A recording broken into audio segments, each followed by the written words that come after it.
Ya, gua mau bahas MU Spurs tadi, match yang membosankan, dua-dua nggak layak menang, jadi akhirnya seri, lebih fair, dua-dua kehilangan 2 poin. Ntar kita lihat apakah itu bisa dimanfaatkan oleh kompetitornya, Chelsea, Wolves, Arsenal. Apakah mereka bisa meraih 3 poin untuk biar lini tengah lebih dekat lagi. Bahkan Leicester pun masih bisa kesalip. Oke.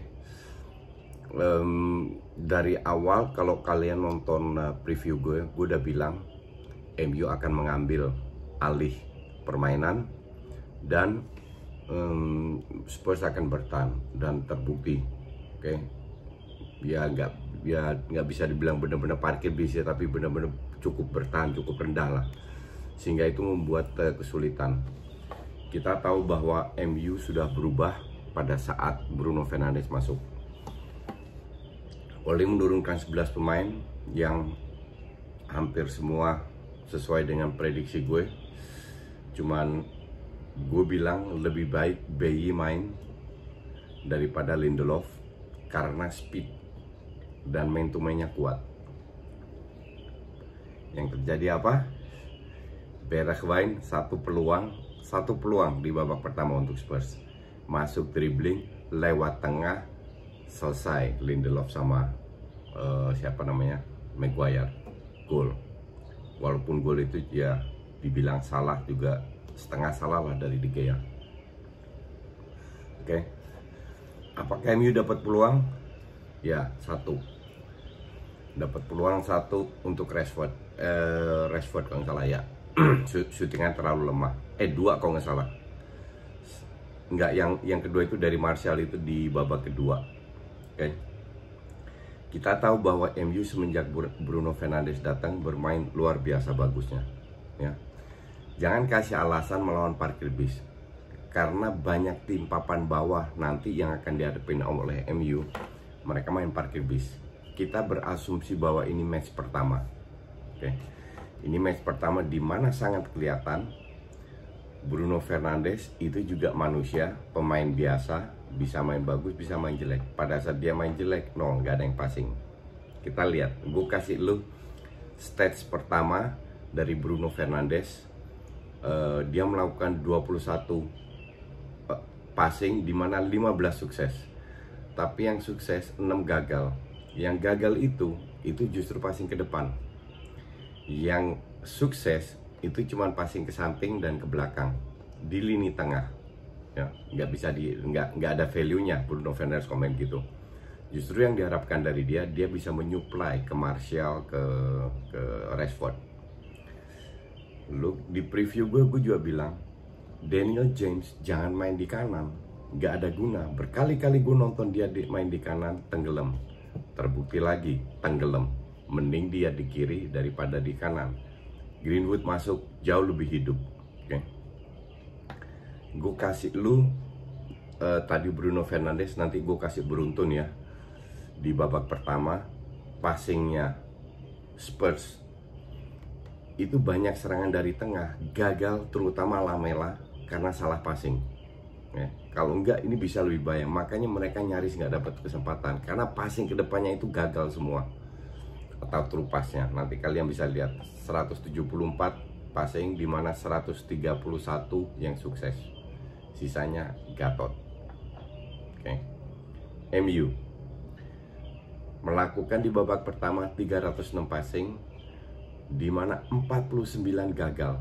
Dan dari 49 gagal itu mayoritas, kalian bisa lihat, mayoritas berada di sepertiga lapangan, area lapangan yang nyerang. 70% passing yang berhasil, 80% lah, bahkan 80% lebih mungkin, itu berada di garis tengah ke belakang karena Spurs memang mundur. Jadi inilah yang gue maksud data. Kalau dibilang ball possession di babak pertama itu MU kalau nggak salah 84% atau 85%, tapi praktis di area aman, di area depan gagal. Jangan terlalu tertipu dengan ball possession. Oke. Nanti gue kasih beruntun Bruno Fernandes ball possession Spurs sama MU di babak pertama. Nah, terus kita masuk, jadi babak pertama itu sangat membosankan.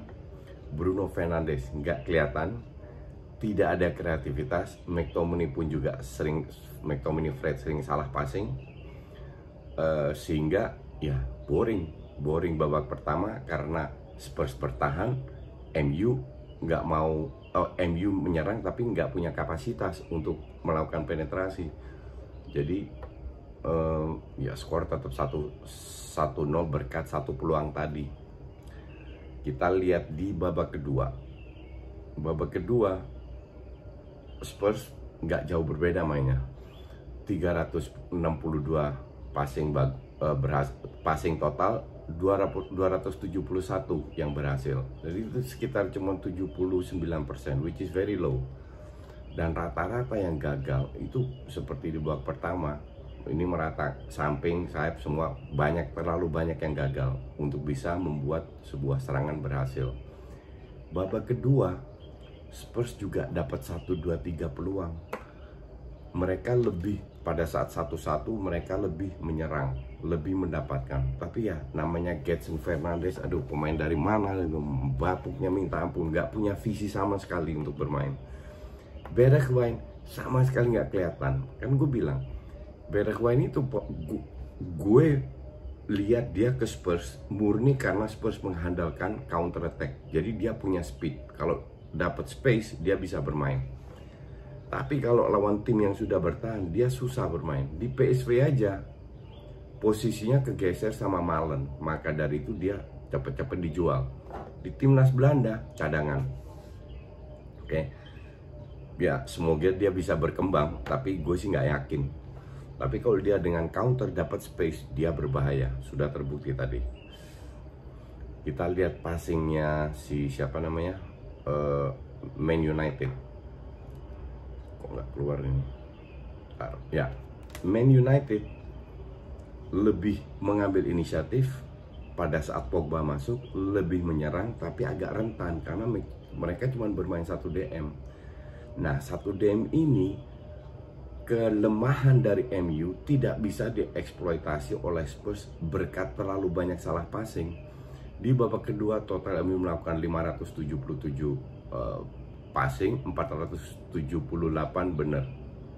Oke, sisanya salah. Jadi 99 passing salah total dalam 90 menit. Kalian nanti bisa lihat betapa buruknya permainan skema yang tidak bisa berjalan karena terlalu banyak. Ini bisa dibilang dari 99 salah passing, 60% itu di sepertiga, 8 ya 60 lebih lah. Terutama ke depannya itu semua salah semua. Gimana ya, jadi Rashford dan Martial susah juga. Martial dapat peluang gede itu, save-nya si Lloris bagus banget ya. Terus apa namanya, gue juga kasih lu itunya Bruno Fernandes total dalam 90 menit dari 57 passing 39 yang sukses, jadi 18 salah passing. Sebenarnya kalau gue lihat nggak jauh beda sama babak kedua, sama babak pertama, tapi babak kedua masih ada 4 passing ke depan yang berhasil, sisanya juga salah semua. Dan kelihatan Bruno Fernandes nggak bisa membuat pembeda. Justru pada saat Pogba masuk, dia lebih bagus. Terakhir gue kasih lu attacking dashboardnya Spurs. Nah ini juga setengahnya salah, setengahnya bagus. Berapa kali shot on target tapi shotnya ya shot gampang lah.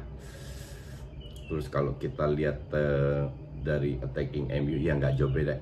MU ini lebih ke babak kedua ya, lebih mengepung rapat, tapi ya kedepannya pun ancur-ancuran passingnya. Nanti kalian bisa lihat sendiri. Dan golnya pun gol penalti. Untung ada VAR, kalau nggak dapat 2 penalti itu. Ya jadi untuk gue sih ya sorry itu sih, ini match yang untuk gue sangat membosankan. Gue nggak tahu ya kalau kalian pendapatnya gimana. Gue sih beranggap gue berharap sebagai penonton netral melihat Liga Inggris kembali, dan gue rasa kalian mayoritas juga Liga Inggris yang seru, ngerti nggak?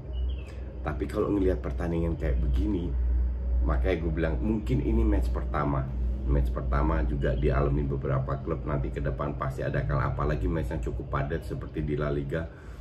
Kalian lihat, gue nggak bikin videonya Barca, itu bener-bener membosankan. Tapi ya Barca itu bener-bener tiap 3 hari main, 3-4 hari main. Pasti yang jadi korban itu kualitas permainan. Pemain itu bukan robot. Tadi Barca seri 0-0, Madrid pun akan mengalami hal yang sama. Match kedua kemarin Madrid juga di babak kedua aja baru on fire. Babak pertama jelek banget.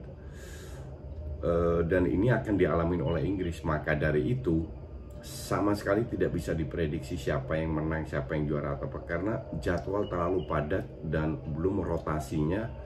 Dan kayak begini nih, kalau ada 1-2 kayak Bruno Fernandes saja, mau Pogba main di next sebagai starter, kalau ada 1-2 atau 2-2 nggak jalan, udah selesai. Ini yang mungkin bikin Liga Inggris seru, nggak bisa diprediksi. Oke? Thank you for watching.